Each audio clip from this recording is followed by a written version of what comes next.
Alors, chers camarades, peuple d'Afrique, peuple de Côte d'Ivoire, citoyens du monde, mes chers frères et sœurs, soyez salués en vous rang grade et qualité. Depuis vos positions respectives, depuis vos bords, chers camarades, peuple d'Afrique, je vous demande ici de partager au maximum cette vidéo.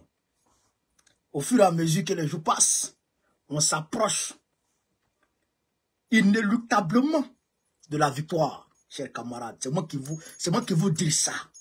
On s'approche de plus en plus, de plus près de la victoire de 2025. Il n'y a rien à faire, il n'y a rien à dire. Il faut être aveugle. Il faut avoir Dagbert dans les yeux. C'est qu'il faut avoir Apollo pour ne pas voir que 2025, eh bien, Gbagbo va prendre le pouvoir. Il faut être aveugle. Chers camarades d'Afrique, même les aveugles entendent. Mais il faut être soumis. C'est qu'il faut être un Waworo même de dernière génération pour ne pas comprendre que, en réalité, 2025 là, c'est pour Gbagbo. Chers camarades d'Afrique, partagez la vidéo. On va aborder la question de Bachar al-Assad qui est tombé. Les gens sont en train de faire la désinformation. Nous, on va rétablir la vérité ici. Pendant la vidéo. Après ça, chers camarades d'Afrique, on va bien entendu parler de la question du Ghana. Il y a eu les élections du Ghana hier. La victoire, on sait qui a gagné. Dieu est fort. Dieu est fort. Dieu est fort. Chers camarades, Dieu est fort. Mais Dieu est fort, mais Dieu qui demande de faire les efforts aussi. C'est ça, c'est la vérité. Dieu demande de fournir les efforts. Pour qu'il soit fort avec toi, il faut que toi tu fournisses ces efforts. Les efforts, c'est ça qui est la vérité. Chers camarades d'Afrique, Nadi Gbagbo, aujourd'hui a été coupé. On va bien entendu parler de tout ça. Chers camarades d'Afrique, partagez au maximum. Mettez la vidéo partout à travers le monde entier. C'est de ça qu'il s'agit. C'est de ça qu'il s'agit. Mini là. Voilà. Alors, camarades d'Afrique, partagez la vidéo, partagez, mettez partout. Partagez, mettez les cœurs. Apoutou, on va parler un peu d'Apoutou. On va parler du Mali et l'AES. Un peu plus en profondeur. C'est qui ça? Voilà. Lydie Congouri, soit salué. Alors, chers camarades d'Afrique, on va rentrer dans le vif du sujet très rapidement. Donc, je disais tantôt que Nadi Gbagbo était à te couper. Camarades d'Afrique, moi, il va parler. Hein. Moi, il va parler. Hein. Regardez vous-même comment les populations de Côte d'Ivoire aiment la femme là. Aiment Gbagbo à travers sa femme. Regardez vous-même comment les populations de Côte d'Ivoire aiment Gbagbo à travers sa femme. C'est ce qu'il dit aux gens. Quand tu vas venir dans le combat de Gbagbo, tu vas t'attirer la sympathie des militants de Gbagbo, des sympathisants de Gbagbo. Et puis, après, tu vas dire non, je suis aimé et tu as parti. Mais tu as parti là. Tous ceux qui t'ont aimé là, ils vont te lâcher. Moi, aujourd'hui là, les gens me suivent. Les gens m'adorent. Les gens, quand je dis adorer, ce n'est pas au sens d'idolâtrie. Hein. Non. Les gens m'aiment. Les gens m'aiment. Mais c'est pas à cause de moi-même ma tête. Que les gens m'aiment parce que c'est le combat de Gbagbo. Moi, j'ai même des homonymes dans Côte d'Ivoire. Il y a des enfants, on leur a donné le nom Brogoné. Il y a des enfants dans Côte d'Ivoire. Et je salue mes homonymes au passage. Je salue mes homonymes au passage. Il y en a à Gagnoa, il y en a à Makori. Je salue mes homonymes au passage. Donc, Nadi Gbagbo, les Ivoiriens ont constaté que la femme là, elle aime son mari. Elle se bat pour son mari. Elle se bat pour la Côte d'Ivoire. Elle aime la Côte d'Ivoire. Donc, les Ivoiriens lui rendent ça. Chers camarades d'Afrique, vous-même, regardez un peu ça. Regardez un peu. Regardez un peu l'accueil. Regardez l'accueil un peu.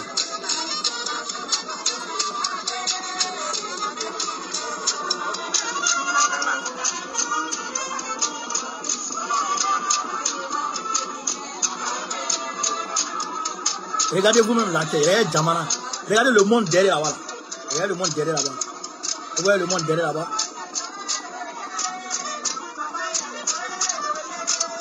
Vous voyez le monde.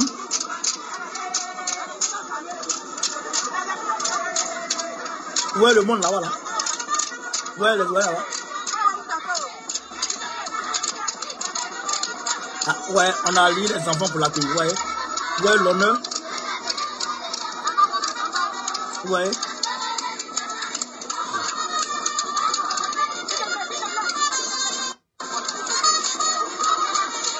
Tu vois? Elle veut accolade aux enfants, tout ça. Il y a des femmes là, c'est une bonne femme.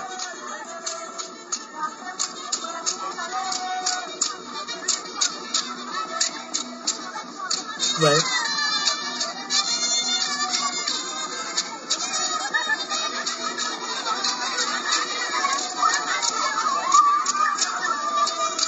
Ouais, le monde.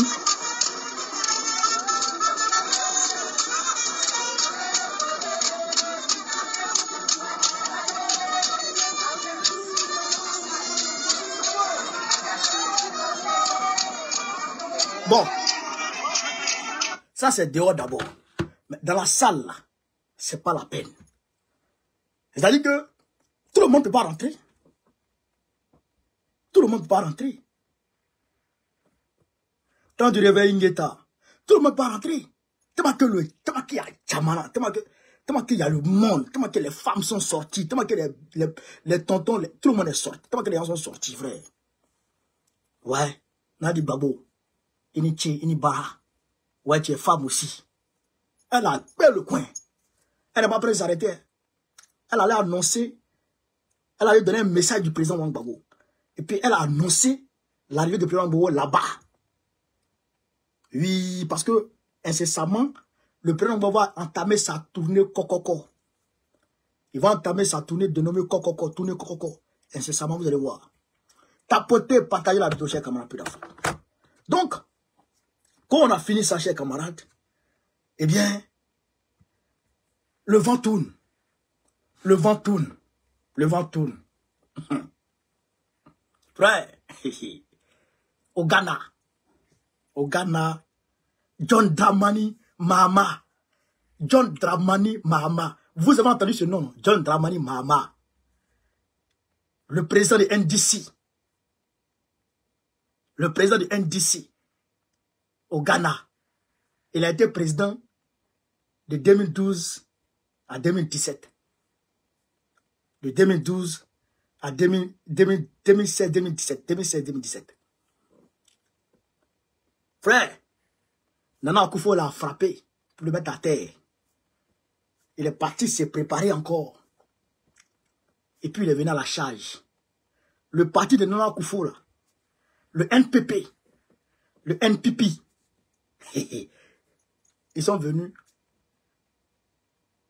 en face à face. L'ancien président, là, il a KO le gars. Et puis le gars a pris des bains. L'ancien président, là, c'est-à-dire qu'il est président encore lui. L'ancien président, là, John Mahama, il est devenu président. Ça vous dit, hein? Ça vous dit pas quelque chose? Quand on d'Afrique. Est-ce que ça ne vous dit pas quelque chose? Hein? Et puis, c'est notre gars, hein? C'est un parti de gauche. C'est le parti de Rollins qui est là comme ça. Un panafricaniste. C'est un panafricaniste qui est là comme ça. John Mahama, c'est un panafricaniste qui est là comme ça. Sale, c'est notre gars. Le gars, oh Dieu, Europe, il y a un gars en Afrique. Europe, Mali, c'est nos gars. Burkina, c'est nos gars. Niger, c'est nos gars. Bon, la Guinée, c'est un peu comme ça. Mais quand même, on est ensemble là-bas. En tout cas, ils ne sont pas nuisibles vis-à-vis du panafricanisme. Donc, on est ensemble là-bas. Ghana, c'est notre gars. Sénégal, ils sont en train de s'y ranger. Sénégal est en train de s'y ranger. Bon, Draman, quel way? Quel way? Quand on appelle l'Afrique, on va écouter ici la déclaration du candidat malheureux à l'élection présidentielle du Ghana. On va l'écouter. Et puis, bon, on va décortiquer, on est parti. La présidentielle, les résultats officiels n'ont pas encore été proclamés, mais le candidat du parti au pouvoir, Mahamudu Bawumia, a déjà reconnu sa défaite. On l'écoute. Le peuple ghanéen s'est exprimé. Il a voté en faveur du changement et nous respectons cette décision en toute humilité. Je prononce ce discours de concession avant l'annonce officielle de la commission électorale afin d'éviter toute tension supplémentaire et de préserver la paix dans notre pays. Et cette victoire marque un retour historique pour John Mahama. Il devient le premier chef d'État du pays à reprendre la présidence après en avoir été chassé par les urnes. On retrouve notre envoyée spéciale à Accra, Julia Guggenheim. C'est une explosion de joie ici à Nima, dans ce quartier d'Accra, considéré comme un bastion de l'opposition. Nous nous trouvons depuis hier soir. Eh bien, nous avons entendu déjà les concerts de klaxon de Vuvuzela et on a vu les drapeaux du parti, le NDC, qui étaient de sortie. Les partisans étaient confiants de l'avance de leur champion. Alors cette avance, elle a été suffisante pour que son adversaire, l'actuel vice-président Mahamoudou Bawumia, concède sa défaite ce matin lors d'une allocution. Il a également félicité celui qui a été l'ancien président du Ghana jusqu'en 2016, John Mahama, pour sa réélection. Alors les résultats de l'élection législative, eux, prennent un petit peu plus de temps à être comptés. La commission électorale a promis que la totalité des résultats serait annoncée d'ici 72 heures. Ces élections, eh bien, elles se sont globalement bien passées, à part quelques incidents isolés, notamment dans le centre et dans le nord du pays, qui ont provoqué la mort de 2 personnes. Les observateurs s'attendent à ce que la transition entre le NPP et le NDC se passe également de manière pacifique, comme ça a toujours été le cas dans ce pays considéré comme un modèle de démocratie ici en Afrique de l'Ouest. Il y a eu 2 morts. 2 morts. Parce que les deux morts ont eu lieu au nord du Ghana. Parce que les deux sont natifs du nord. C'est pourquoi là-bas ça a pu chauffer. Vous comprenez ça? Bawumia et puis Mama, ils sont tous natifs du nord du Ghana. Donc c'est pourquoi il y a eu plus de tensions au nord et puis il y a eu ce qu'il y a eu au nord. Donc nous nous inclinons devant la mémoire de ces personnes-là et nous adressons nos condoléances les plus attristées aux familles des victimes. Voilà. Donc, vous avez vu, chers camarades, ceux qui disent que Gbagbo ne peut plus prendre le pouvoir là. Bon, je ne sais pas qu'est-ce qu'on doit vous dire encore pour vous rassurer.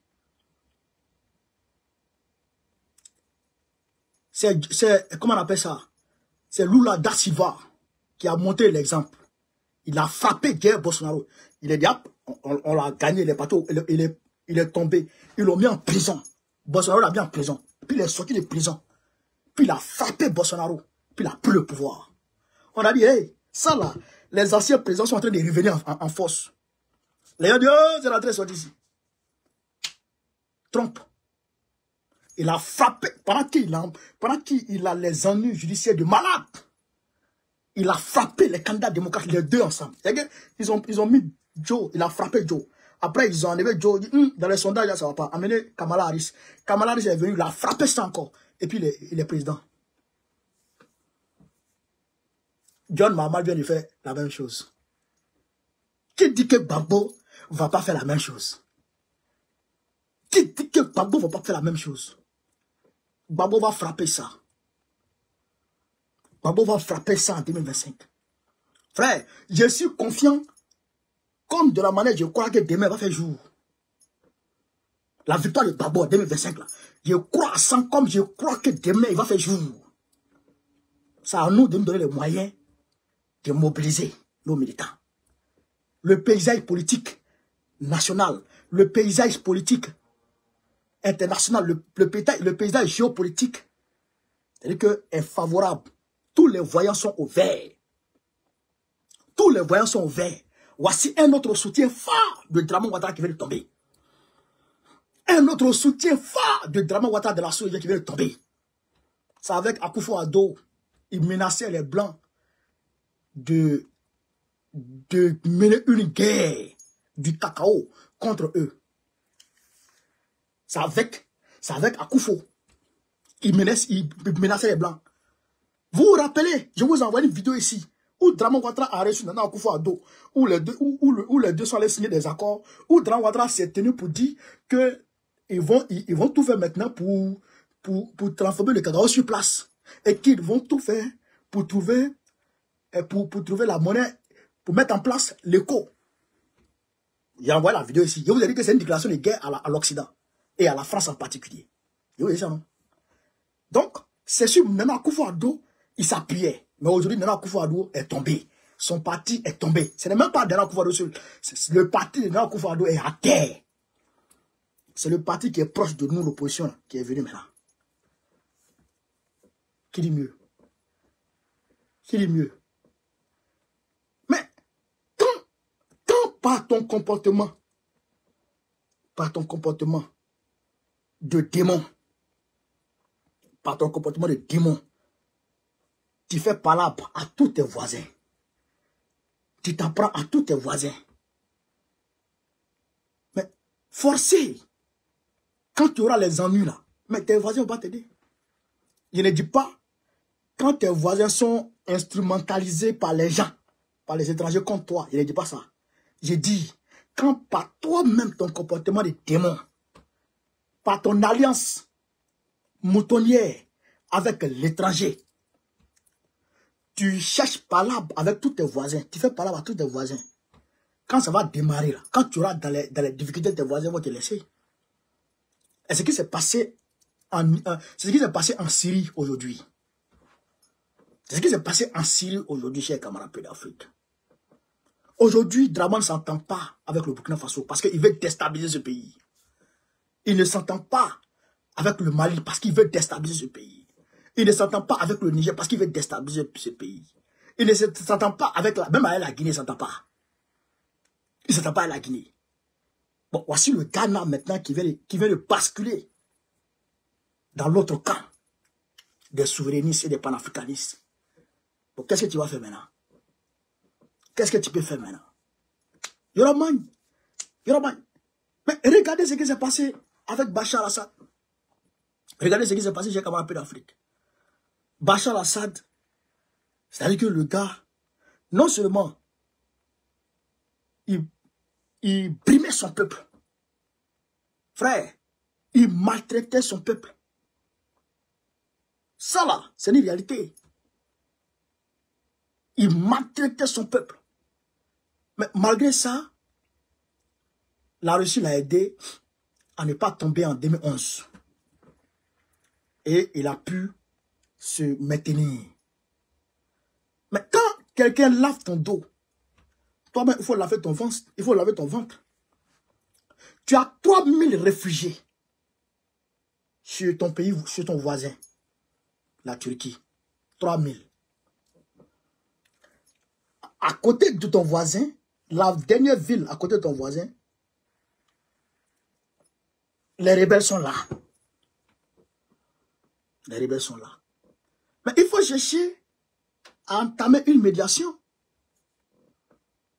Il faut chercher à entamer une médiation pour que tu puisses trouver un terrain d'entente avec ton voisin proche.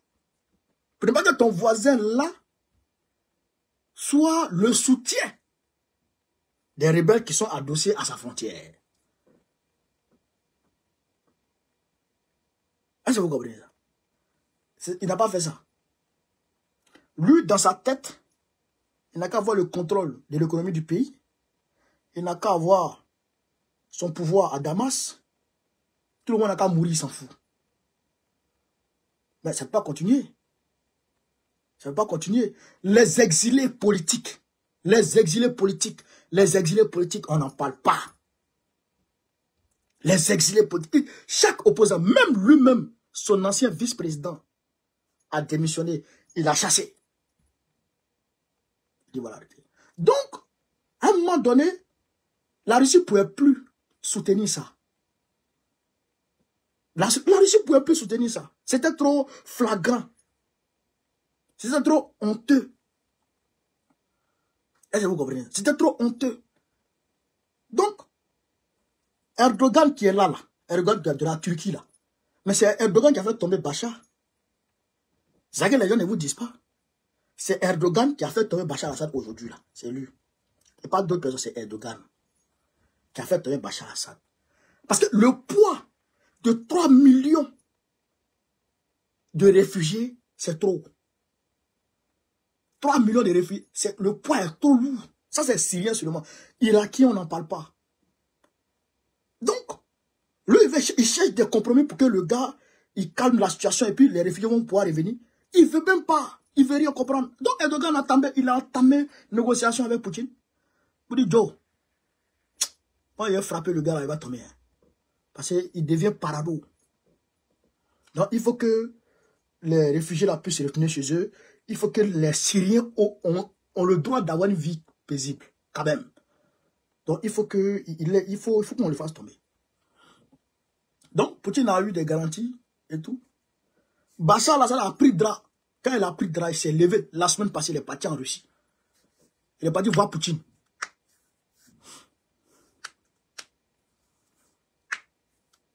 Il est parti voir Poutine. Attends. Il faut bloquer ce gars-là. Attends. Ok. Voilà. Il est parti voir Poutine. Demander à Poutine de le soutenir, comme en 2011. Comme Poutine l'avait fait. En envoyant, comment on appelle ça, les éléments de Wagner, de Prigogine, là, sur le terrain, et puis en mobilisant l'aviation pour aller bombarder les gens pour freiner l'avancée des factions terror. Est-ce que vous comprenez ça? Donc, Poutine avait fait ça en 2025, en 2011. Mais, Joe, Poutine, il est en guerre. Non seulement il est en guerre contre l'OTAN. Parce que ce que vous ne savez pas, c'est que Joe Biden est en train de s'apprêter à mobiliser 100 000 hommes. 100 000 hommes de l'OTAN pour aller les déverser à la frontière russo-ukrainienne. Bon, je vais dire, pour aller les déverser dans une zone qu'ils vont appeler une zone tampon. Pour aller les verser dans une zone tampon. Mais Poutine ne veut pas de zone tampon. Il ne veut pas de zone tampon, hein. Lui veut la démilitarisation totale de l'Ukraine. Il ne veut pas que même un seul missile de l'OTAN vienne s'installer dans l'Ukraine. Il ne veut pas. Donc, là où ils sont en train de dire là, lui n'est pas prêt. Donc, si Poutine s'engageait dans cette guerre contre les groupes rebelles là, les groupes terroristes là, il sait, c'est une grosse coalition. C'est une grosse coalition.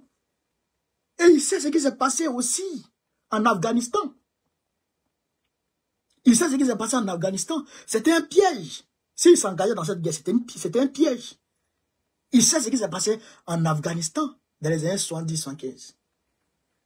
Quand le commandant Massoud, et là, qu'on en soit salué, quand le commandant Massoud s'est illustré avec ses compagnons, quand Al-Qaïda a été créé par Saddam Hussein, Al-Qaïda a été créé. Il sait comment tout ça a été créé. Il sait que c'est les Américains qui ont créé tout ça. Les Moudjahidines, les terroristes sont sortis de tout part. Bon, c'est pas les terroristes, excusez-moi.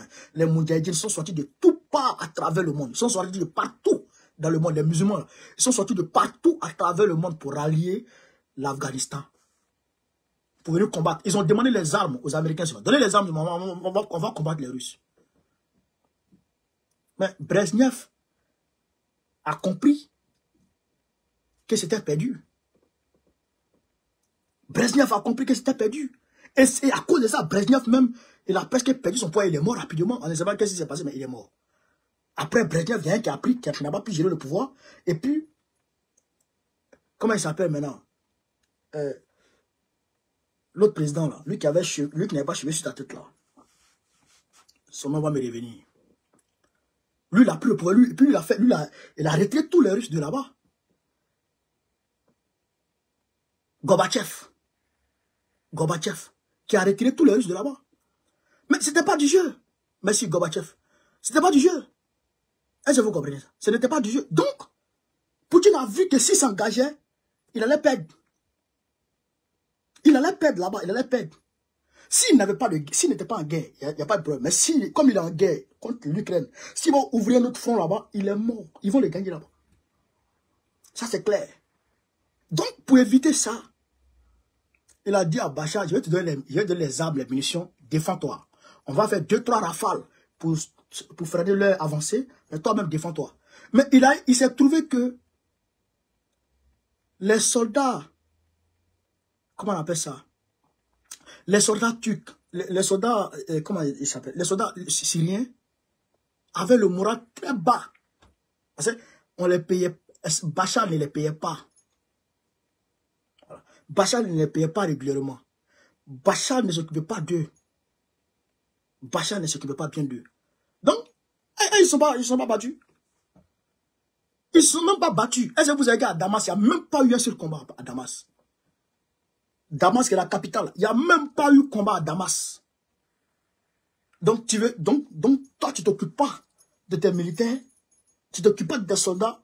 Et puis, c'est moi qui ai envoyé mes soldats. Alors que moi, je suis en guerre. Puis tu lui as dit non, je ne peux pas. Je vais te donner les armes, mais je ne peux pas te donner mes soldats. Toi aussi, moi, je suis en guerre. Et puis, je ne peux pas m'engager dans une guerre là-bas. Ah, guerre contre les Arabes. Tu as perdu.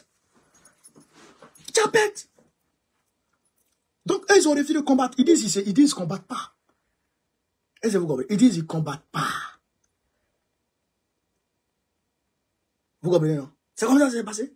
Donc, maintenant, Erdogan a donné les armes. Petit, allez-y, fouettez. En 11 jours, ils ont coulé la Syrie. En 11 jours. Ah, tiens, même si on dit, quand même. En 11 jours, ils ont pris, les villes sont tombées les unes après les autres. Il n'y a même pas eu de combat. Bachar lui-même, il a pris la poudre d'escampette. Actuellement, il est en Russie. François Zantosa salué. Actuellement, il est en Russie. Poutine l'a reçu là-bas. Donc, il est en Russie actuellement. Est-ce que vous comprenez? Donc, pour dire que ce qu'on peut tirer comme leçon de la situation de Bachar là, c'est que un président, même si tu n'es pas, même si tu n'es pas quitté le pouvoir, tu veux rester au pouvoir à vie. Il y a une manière de faire. Il y a une manière de faire. Il faut être d'accord avec ton peuple. Ton peuple là, il faut le mettre dans ta poche. Mets ton peuple dans ta poche. Ça fait un. Tes soldats là, tes fonctionnaires là, il faut les mettre à l'aise. Mets-les à l'aise. Mets-les à l'aise. Quand tu fais ça là, il n'y a rien. Et les Occidentaux ont crié ici, avant les élections de la Russie, je crois que c'était en 2040, c'était en 2023, non, fin 2023, non? Les élections présidentielles de la Russie là. Mais les Occidentaux ont crié sur tous les toits. Alexandre Navalny, oh Poutine a tué Alexandre Navalny, il y aura une révolution en Russie.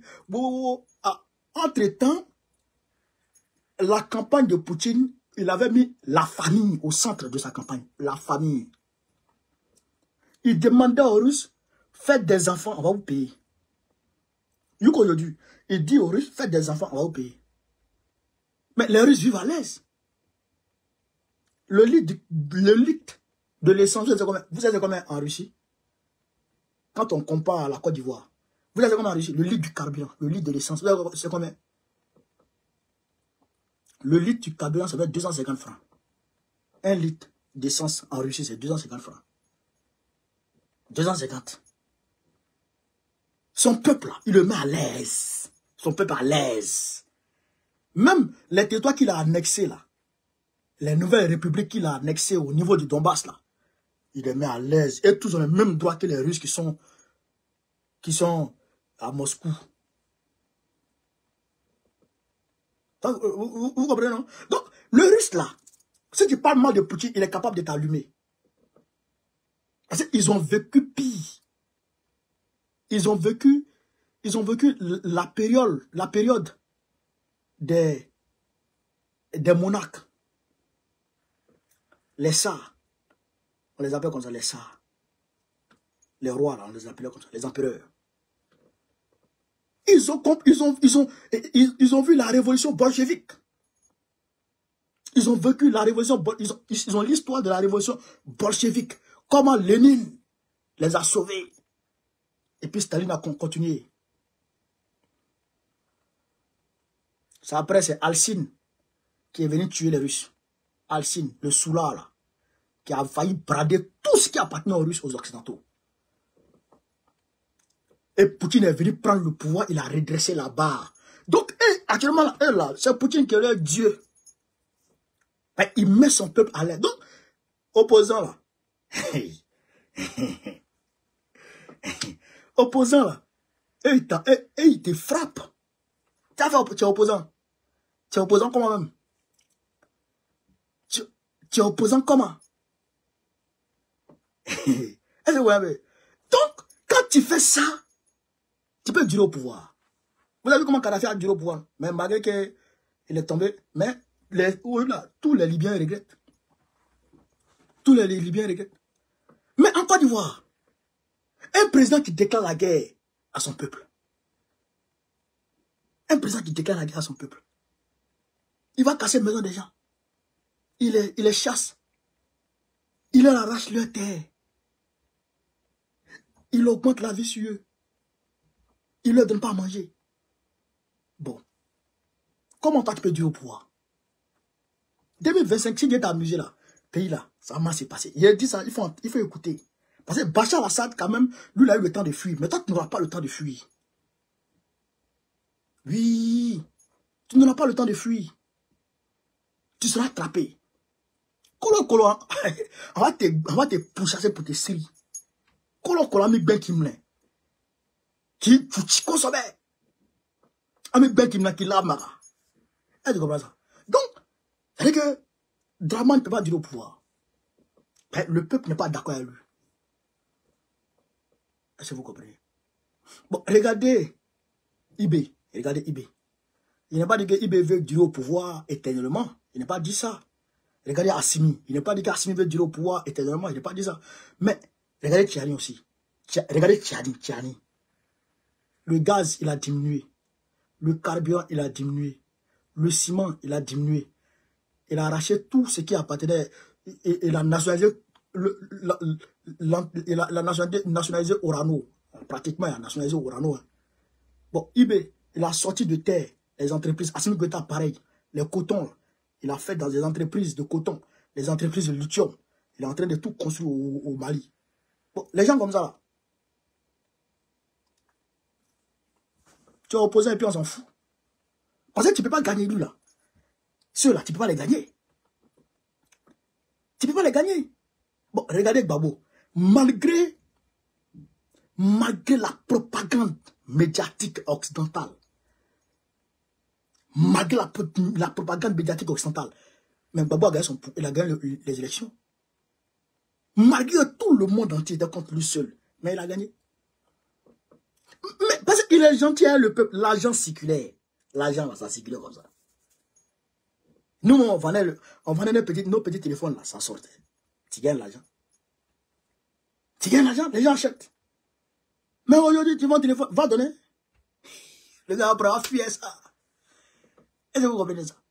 Donc, quand tu es gentil avec ton peuple, forcer sa paye. Et vous allez voir, Babo là, il va prendre le pouvoir encore.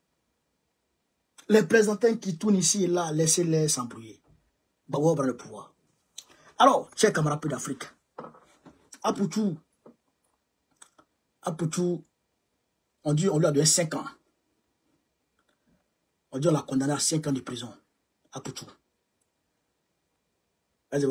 Bon, je n'ai pas la certitude. Hein. C'est Johnny Pacheco et puis sous les paris qui ont dit. Je n'ai pas encore la certitude. Donc, j'ai dit ça avec réserve. On lui a donné 5 ans. Ce n'est pas parce que Apoutou, il serait dans un réseau de contrebande ou de quoi que ce soit. Non. C'est un message que Draman veut envoyer à l'endroit des peuples de Côte d'Ivoire, aux blogueurs, aux influenceurs et consorts. C'est un message qu'il envoie par rapport à 2025. C'est pour dire que si vous ne restez pas tranquille, on va vous prendre et on va vous mettre en prison. C'est un message qu'il envoie. Pour dire, si vous n'en avez pas vos pieds dans la politique, on va vous prendre, on va vous mettre en prison. Premier message. Deuxième message, actuellement, il a acculé le ministre Vagondo, là, le ministre de l'Intérieur, là. Chaque mois, au moins, Interpol l'interpelle 2 fois. Pour dire, on a vu ça. C'est-à-dire que la contrefaçon, la corruption, le trafic de tout genre, être humain, drogue, blanchiment d'argent, c'est-à-dire que c'est des monnaies courantes en Côte d'Ivoire. Donc Interpol est sur le dos de Draman. La DEA est sur le dos de Draman. Donc, comme Aputu, c'est un grand influenceur, il a exhibé l'argent, on l'a pris, on l'a mis en prison, pour faire envoyer un message à l'endroit de ses maîtres, pour dire qu'en Côte d'Ivoire, on ne joue pas avec les fausseurs. Voici les 2 messages que Dran Ouattara fait véhiculer à travers Aputu. Et il va Nimi. Pour les Bikongo là, c'est ça. C'est ça pour les Bikongo. C'est pour envoyer un message, pour dire tais-toi. Si tu parles, on te met dedans. C'est pas parce que tu es influenceur ou tu as de la visibilité que tu vas te permettre de parler de politique. Tu parles dedans, on te met au douf. C'est que Makosso a dit contre le président Laurent Gbagbo là. Est-ce que ça vaut ce que, comme le gars là, ce que Bikongo a dit? Ça n'a rien à voir. Makosso a carrément menti sur le président. Il a menti sur lui. Et c'est des propos graves. C'est des propos graves. Est-ce que vous l'avez vu? Vous les avez vu l'interpeller? Non. Parce qu'il donne l'autorisation de façon indirecte aux gens d'attaquer le pouvoir, l'opposition. Mais il est interdit à qui que ce soit d'attaquer le parti au pouvoir. Vous avez vu, non? Sinon, Bikongo là, il a parlé mal à Gbagbo. Il a dit Gbagbo vient, Gbagbo est déjà mort. Gbagbo peut faire quoi encore? Mais c'est n'allé nulle part. Mais pourquoi, dès qu'il parle sur Bakongo, on le met en prison? C'est ça le problème. C'est ça le problème. Donc, c'est les messages qu'ils envoient. Mais malgré vos messages, nous on est là. Nous on est là. Et le peuple est là. Et les enfants sont en train de naître un peu sur la toile. Aujourd'hui, même beaucoup de même peut se reposer. Je peux dormir tranquille. Parce qu'il y a trop de jeunes, talentueux, bons orateurs pour nous remplacer. Les Oxymore, les Manuela, les Babo a raison, les petits là. Comment ils s'appellent? Il y a un lot côté là-bas là. Ils sont beaucoup sur la toile aujourd'hui. Qui peuvent nous remplacer dignement et fièrement. Est-ce que vous comprenez un peu? Et ça pousse. Et ils sont en Côte d'Ivoire. Les Ziggy là. Ils sont en Côte d'Ivoire et ils parlent. Ah, les Benito. Voilà. Ça, c'est les petits qui sont pimpants, qui sont nerveux. Ils ont le verbe. Comment? Les petits là-bas, ils nous dépassent. Ils nous dépassent. Comment ils s'appellent? Go. Et Aventureux Go. C'est les petits qui sont très, très brillants. Est-ce que vous comprenez ça? C'est les petits qui sont très brillants. Donc, malgré ton intimidation, votre intimidation, les enfants s'expriment, les jeunes s'expriment. Et ça sera ainsi. On va s'exprimer parce que c'est un pan de l'histoire de l'Afrique. C'est la période où la jeunesse est décomplexée. C'est la période où la jeunesse prend conscience. Et personne ne peut freiner ce élan-là. Personne. Personne ne peut freiner ça. C'est naturel, c'est divin. Donc, tu vas beau intimider, il y aura des gens pour parler. C'est comme Thomas Sankara le disait. Tuer Thomas Sankara et des milliers de Sankara naîtront. Aujourd'hui, là, est-ce que les révolutionnaires ne sont pas là? Est-ce qu'ils ne sont pas là? Ils sont là. Ibrahim Traoré, ils ont tué Thomas Sankara. Thomas Sankara, c'était un Burkina Faso seulement. Aujourd'hui, Ibrahim Traoré est là. Assimi Goïta, Tchiani. Et puis, le gars du Tchad est en train de les rejoindre. Petit à petit, ça va s'embraser. Est-ce que vous comprenez ça? Donc, M. Draman, c'est un coup d'épée dans l'eau. Arrêtez un peu tout. C'est pourquoi même, moi-même, je ne parle pas trop dedans. Je ne parle pas trop dedans. C'est Suspect 95 qui m'intéresse. Suspect 95, c'est lui qui est mon gars. Voilà. Lui et puis les gars, c'est là, c'est eux. Si on les touche, là, ils sortent de mes gonds. C'est-à-dire que je sors de mes gonds et puis je deviens féroce. Mais les Bikongo et consorts, les Aputu là, moi, franchement, je suis désolé, mais ça me fait pas trop d'effet. C'est un Ivoirien, il subit une injustice, oui, je dénonce, je condamne. Mais pour dire qu'il y a mettre les organes, je suis désolé. Parce que on a vu ici les démolitions des maisons des gens. Pendant que Pichenim Balé se promenait pour parler. Pendant que moi, j'ai relayé ces vidéos ici. Pendant qu'on pleurait. On pleurait. en silence. Mais eux là, ils étaient dans le show. Ils ne parlaient même pas de ça. Bon, c'est un frère, On dénonce ce qui lui arrive. On n'est pas d'accord avec ce qui lui arrive. Mais ils n'ont qu'à le libérer. Mais voilà, moi je me limite à là. Voilà. Alors, au Mali, chez camarades peu d'Afrique, il y a un front qui est né. Les Waworo que la même Malienne a défait là. Comment on appelle ça? Les terreaux là. Les anciens signataires de l'Azawad là. Ils sont allés se coaliser. Que eux, ils s'appellent Front pour la libération de l'Azawad. FLA. FLA. J'ai dit, c'est pas vous FLN. C'est pas vous FLN. Ils appellent FLA. Donc, ils ont créé leur FLA aujourd'hui. Ils sont en train de faire leur réunion de FLA. Dès qu'ils ont fini leur réunion, ils sortaient. Il y a un drone qui les a envoyés douille. 7 morts. 7. Parmi les chefs de FLA. Vous avez vu, la même Marianne a fait un communiqué où elle dénombrait les morts, parmi lesquels les dignitaires des terreaux. C'était là. Ils sont en train de faire réunion. Ils ne savent pas que la même Marianne est dans les airs et elle les surveille. Quand ils ont fini leur réunion, le premier a sorti sa tête. La même Marianne, le drone a visionné. Reconnaissance faciale. On a vu que c'est eux. Tout est clair. Le drone a envoyé. 7 morts. 7. Koso. Est-ce que vous comprenez ça? Donc, là où ils sont dedans, ils pensent que comme Bachar al-Assad a été lâché, Bachar est tombé. Bachar là, c'est pas la Russie qui l'a fait tomber. Non. C'est pas la Russie qui l'a lâché. Non. C'est ses propres militaires qui l'ont lâché, qui ont refusé de combattre. Parce que Bachar les maltraitait. Mais aujourd'hui, en Russie, un militaire russe, vous savez combien il est payé? Hein? Tu t'en vas en guerre, tu reviens, tu n'es pas mort là, tu reviens quelqu'un. Les militaires russes, ils ont près de...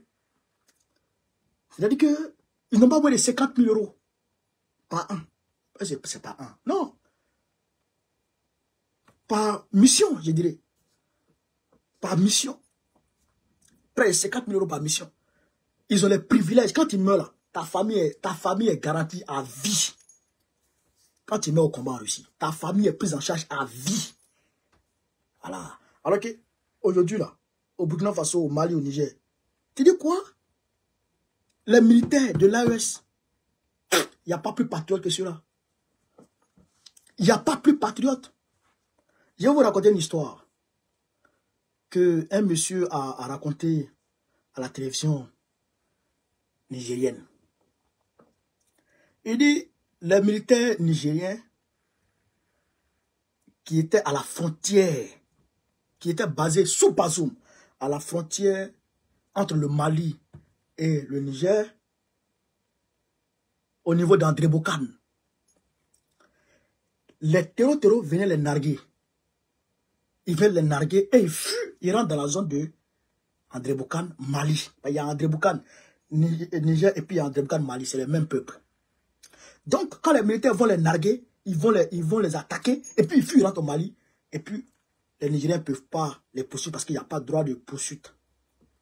Alors, Salif Modi, il était chef d'état-major du Niger. Les militaires ont fait remonter je dirais, comment on appelle ça? Qui va impléter le mot là? Ils ont fait remonter leurs problèmes jusqu'au chef d'état-major Salif Modi. Alors, Salif Modi prend une audience avec le président Bazoum. Non, je dirais leur désagrément. Voilà. Ils font monter ça jusqu'à Salif Modi. Et Salif Modi cherche à avoir une audience avec le président Bazoum. Bazoum accepte l'audience. Et Salif Modi, il explique la situation. Voici les désagréments que nos nos militaires rencontrent sur le terrain. Voici comment les terreaux les narguent sur le terrain. Voici ce qu'ils rencontrent.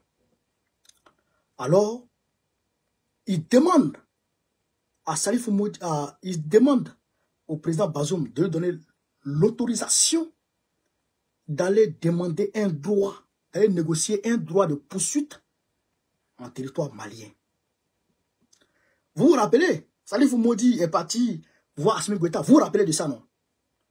Alors Salif Moudi a eu l'autorisation avec Bazoum et il se rend au Mali. Arrivé au Mali, il fait part de la situation au président Assimi Goïta. D'abord, il fait part à son homologue chef d'état-major et son homologue chef d'état-major le conduit chez Bazoum et chez le président Assimi Goïta. Il arrive là-bas et il détaille la situation. Alors, Assimi Goïta, lui-même qui avait déjà constaté ces faits-là, et lui-même, ses officiers lui avaient rapporté cette situation-là. Alors, qu'est-ce qu'il fait? Il donne l'autorisation. D'abord, Salif Moudi, initialement, il avait demandé 10 km. Il avait demandé 10 km du territoire malien.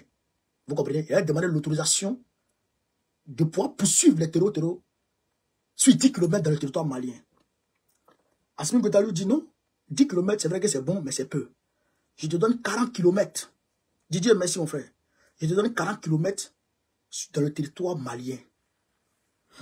Alors, Salif Moudi, content de cette prouesse diplomatique, il se lève, il vient rendre compte à son président. Naturellement, Bazoum, même s'il n'est pas content, dans son fond intérieur, il fait savoir à Moudi qu'il est content. Alors, Moudi,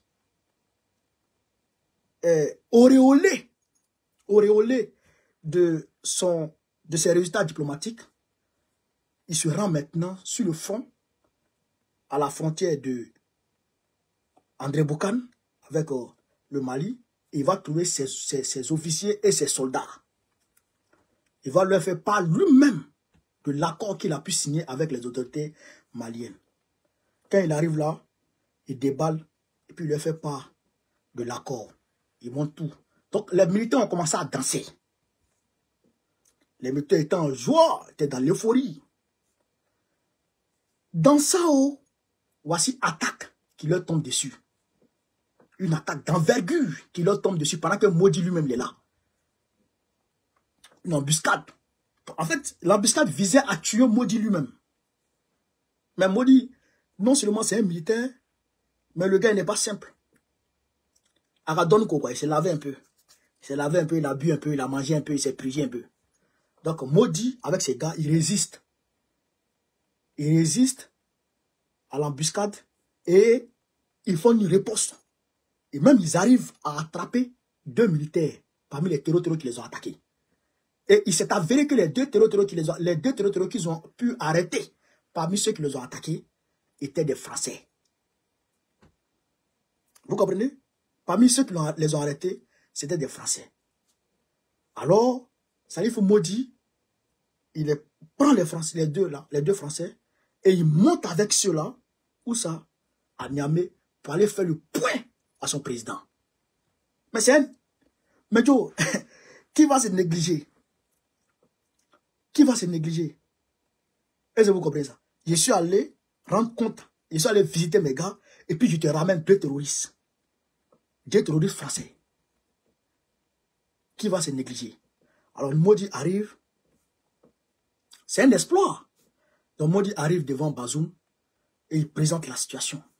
Je suis allé faire le point. On nous a attaqués. On a riposté vigoureusement. On a pu attraper 2 terreaux, mais qui sont des Français. Alors, Bazoum dit, mettez-les en prison. Automatiquement, l'état-major général des armées français est automatiquement informé. Alors le chef d'état-major, le général, comment il s'appelle là? Mettez-moi le nom du chef d'état-major de la France là, j'oublie son nom très souvent, ce gars-là. S'élève 2 jours après ce combat-là, s'élève, il va en France, il va à Niamey. Il arrive à Niamey, il demande à Bazoum non seulement de libérer les 2 terroristes,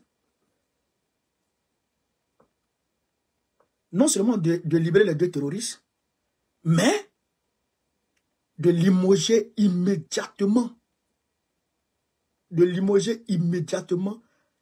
le général Salif Maudi.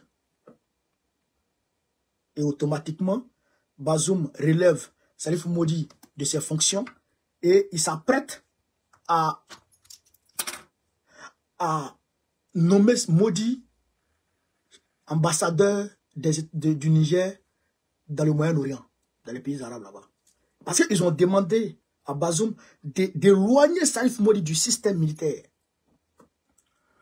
Alors, les militaires du rang apprennent ça, ils commencent à grogner. Et ils informent Tchiani. Entre-temps, Bazoum avait fait son interview avec Jeune Afrique où il a dit que les terroristes sont forts que les trucs là. Que les terroristes sont forts que les militaires. Comment on appelle ça? Les militaires nigériens. Donc, les militaires, automatiquement, l'information, Thierry Bugard, l'information se promène.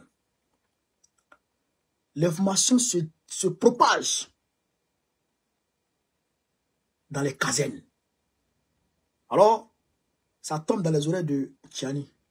Donc, Tchiani appelle à une réunion. Parce que les militaires ne pouvaient pas accepter le limogeage de Maudi. Ça allait créer ça allait créer un soulèvement déjà dans les rangs. Et d'ailleurs, même, les militaires allaient refuser de se battre à cause de Salif Maudi. Est-ce que vous comprenez? Donc, ça tombe dans les oreilles de Tchiani. Tchiani dit, bon, je vais lui en parler. Et Tchiani va lui dire, Monsieur le Président, les Français que vous avez arrêtés là, les terroristes que nous avons, que les militaires ont arrêtés, il ne faut pas les libérer. Si vous les libérez, ce n'est pas bon. Parce que c'est au prix du sang que les militaires ont pu les arrêter. Ils étaient venus pour les tuer. Donc si vous les arrêtez, c'est une frustration non seulement pour les soldats de rang, mais nous-mêmes les officiers, c'est une frustration pour nous. Il ne faut pas les libérer.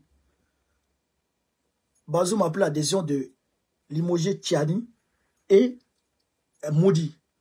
Alors que Tchiani qui était le commandant de la garde présidentielle. Tchiani d'abord, c'est arrivé là-bas. D'accord. Il a dit à ses gars, mettez-le aux arrêts. Direct, il dit, mettez-le aux arrêts. Vous avez vu, excusez-moi, hein. Voilà. Est-ce que vous avez vu coup de feu même à Niamey? Il n'y a pas eu de combat.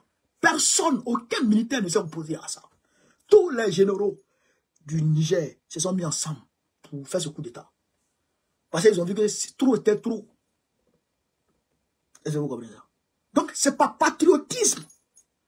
Ce n'est pas patriotisme que les militaires du Niger ont fait tomber Bazoum. Pas patriotisme. Vous comprenez? Donc, c'est pas parce que comment on appelle ça? C'est pas parce que Bazoum, Bachar Assad est tombé, les militaires de la Syrie, les militaires syriens ont refusé de défendre Bachar Assad, que les gens vont prendre pour dire non, les militaires de l'AES peuvent refuser de défendre leur patrie. Jamais de la vie. La Russie ne combat pas dans l'AES. C'est vrai que les militaires russes, souvent, ils aident. Mais celui qui est au combat, celui qui est au corps à corps, celui qui est devant, c'est le militaire malien, burkinabé. En tout cas, c'est le militaire de l'AES qui est devant, qui est au corps à corps. Donc ça, il faut que les gens arrivent à comprendre ça. Et il faut qu'on puisse lever l'équivoque sur ce point-là. Voilà. Ce n'est pas la Russie qui combat là-bas. C'est les militaires qui combattent. C'est vrai que la Russie donne les armes. C'est l'Afrique que la Russie donne les armes. Et ceux qui combattent sur le terrain, c'est eux. C'est les militaires. Donc, ce qui s'est passé en Syrie ne peut jamais se passer dans l'AES. Dormez en paix. Voilà, dormez en paix. Même si c'était moi-même. Même si c'était moi. Mais regardez, sur Ibeka, Sous Ibeka, regardez comment les militaires maliens reculaient. Sur tous les fronts, ils reculaient. Sur tous les fronts, les militaires maliens reculaient. Sur tous les fronts. Les médias menteurs, ils mentaient sur eux. Pour dire oui, les militaires maliens vendent ils enlèvent les pneus des voitures pour les vendre. Ils font ceci, ils font cela. Mais ils faisaient pas ça. En réalité, c'est parce que le moral était bas. Ibeka et puis son fils partaient chez les femmes. Ibeka, que vous voyez, père à son âge, Ibeka dormait. Ibeka se réveillait à 16 h. Il passe toute la nuit en train de s'igner. Il dort. Il se réveille 14 h 15 h. C'est son fils qui présidait le conseil des ministres. Demandez au Yahoo ça. Et son fils, Karim Keita, là, qui... Mais c'est Karim Keita qu'on a vu, qui se promenait sur les jets privés avec les go, avec l'argent des Maliens. Les gens donnaient l'argent pour aller payer les armes. Ils ont détourné l'argent là. Vous comprenez ça? Des antiballes. Ils vont prendre antiballes carton. Antiballes d'entraînement. Antiballes d'entraînement que les gens prennent pour faire entraînement là. Carton, là, ils vont prendre. Quand on tisse, ça rentre. Vous comprenez? Les militaires français, les militaires maliens n'avaient même pas de rengues. Ils n'avaient même pas de rengues. Là, on a vu les Burkinabés là. Il y a un reportage que les Burkinabés ont fait. C'est ça même qui a poussé à la chute de Roch Kaboré. Les militaires burkinabés, ils ont fait il peut même le dire. Il dit, souvent ils avaient une seule calache. Toi tu tires, après toi tu donnes à l'autre, l'autre tire, après il donne à l'autre. Une seule calache. Quand tu descends, toi tu donnes à l'autre, et puis toi t'en vas. L'autre vient, il n'était pas équipé. Il n'était pas armé. Rien du tout, il n'avait rien. C'est-à-dire que c'est le SEC, c'est ceux qui étaient chargés de la défense du président qui étaient armés. Les autres ne sont pas armés. Même aujourd'hui en Côte d'Ivoire. Même aujourd'hui en Côte d'Ivoire. Nos militaires, les policiers, il y a beaucoup qui ne sont pas armés. Ou bien ils ont armes, mais leur arme est gâtée. Même leur arme est gâtée. C'est gâté. PA là, c'est gâté. Vous comprenez ça? Donc, les militaires patriotes sont venus prendre leur pays, puis ils ont réarmé leurs armées. Ils ont rééquipé leurs armées avec toutes sortes d'équipements de dernière génération. Donc, c'est pas la même chose. Et puis eux, là, ils sont gentils avec le peuple. Bachar, là, il n'est pas gentil avec son peuple. Voilà. Et puis c'est Erdogan qui avait tombé Bachar al-Assad. Draman Ouattara a tenté plusieurs fois de faire tomber les régimes de l'AES. Ici, il a pu. Il a tenté plusieurs fois de faire tomber IBI, il a pu. Il ne peut pas. Il ne peut pas. Donc, dormez en paix, chers camarades, peuple d'Afrique, peuple de l'AES. Dormez en paix. Il n'y a rien qui peut arriver.